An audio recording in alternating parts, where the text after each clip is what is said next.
Gospa županja Olga Karba, županja občine Ljutomer, kako trenutno izgledajo dnevi v občini, pa navsezadnje tudi vaši dnevi, ko verjetno niste tako pogosto med ljudmi, prav tako verjetno ne tako pogosto na sami občini? Ja, jaz vas vse lepo pozdravljam. Seveda moram povedati, da je v naši občini kar mirno. To pomeni, da občanke in občani spoštujejo navodila tako Nacionalnega inštituta za zdravje, kot tudi tista navodila, ki jih pač mi tudi izdajamo, za kar se jim iskreno zahvaljujem. Življenje je res malo zamrlo, to pogrešamo, zaradi tega, ker se v občini Ljutomer res ogromno dogaja, ko ni izrednih razmer, tako da čim bolj upamo, da se bomo držali vsi navodil, da bomo ostali doma, razen seveda tisti, ki služijo nam občankam in občanom oziroma državljankam in državljanom, in da bomo čim prej preprečili širjenje virusa in da bomo lahko ponovno spet zaživeli normalno življenje.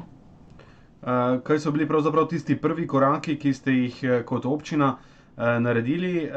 Del seveda teh ukrepov in uvajanja je prevzela vlada, država, nekaj pa je bilo vseeno tudi na strani občin. Seveda smo mi zadevo vzeli resno, zaradi tega, ker se zavedamo, da mi sami, občanke in občani, lahko storimo največ. Zato smo najprej zaprli vrata občinske stavbe, s tem, da smo seveda organizirali tudi dežurno ekipo mojih sodelavcev, ki jih moram na tem mestu izredno pohvaliti.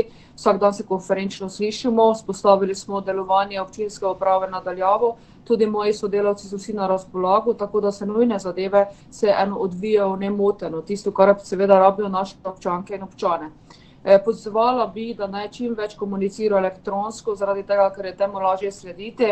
In tudi moram pohvaliti vse službe, ki nudijo pomoč našim občankam in občanom, od Rdečega križa, zdravstvenega doma, gasilcev, dom starejših občanov, vsi normalno delujejo, ne beležimo nekih težav, tako da seveda se obvladujemo tako, kot je potrebno, v skladu s protokolom, in upam, da bo tako tudi v prihodnje.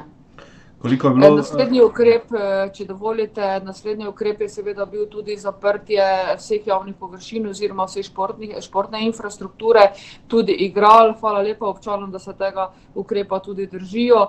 In tudi, kar se tiče vsega ostalega zagotavljanja, tisti, ki izvajajo javne službe, zaščitna oprema in tako naprej, občina zagotavlja oziroma civilna zaščita. Moram pa priznati, da pač žal ne moremo zagotavljati zaščitnih mask za potrebe našega gospodarstva, ki je številčno. Mi smo zbrali oziroma naredili celoten seznam na poziv ministra za obrambo, gospoda Tonina, vendar pa žal teh mask še nimamo, da bi jih potem lahko seveda tudi ustrezno delili naprej. Koliko je bilo dela s tem, z organizacijo morebitnega varstva? To seveda ne sme potekati znotraj šole ali vzgojno-varstvenih zavodov. Kaj menite, so se starši uspeli organizirati, da s tem ni težav?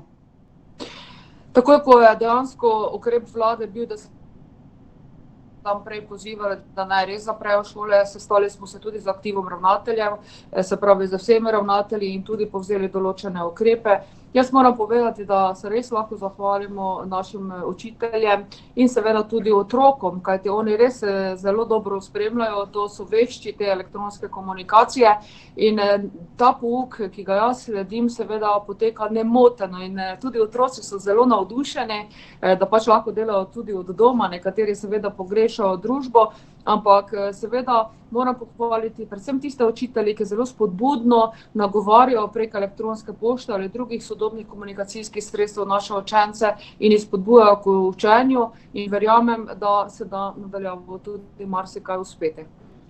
Kako so se kaj občani tudi s pomočjo občine in vseh drugih prostovoljcev organizirali pri tem, da tudi za tiste ranljivejše skupine, predvsem starejše, zagotovijo tiste nujne potrebščine iz trgovine, prehrano, tudi kakšne druge stvari namesto njih?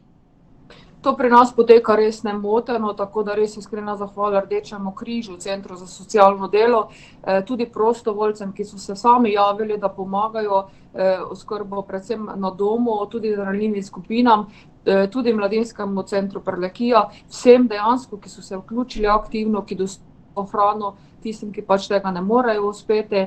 Seveda pa bi zelo rada pozvala tudi tiste, ki čakajo v trgovinah v vrsti, da upoštevajo navodila, tudi da čim več ne uporabljajo bankomate, tudi online teh sredstev za plačevanje oziroma karkoli, da pač ne stojijo v vrsto v bankah, to sicer spoštujejo, vendar še vedno beležimo malo večje število obiskovalcev, kar sicer razumemo, vendar pa pač prosimo, da tukaj vključijo mlajšo populacijo, kajti da se tudi preko nadaljavo seveda marsikaj urediti.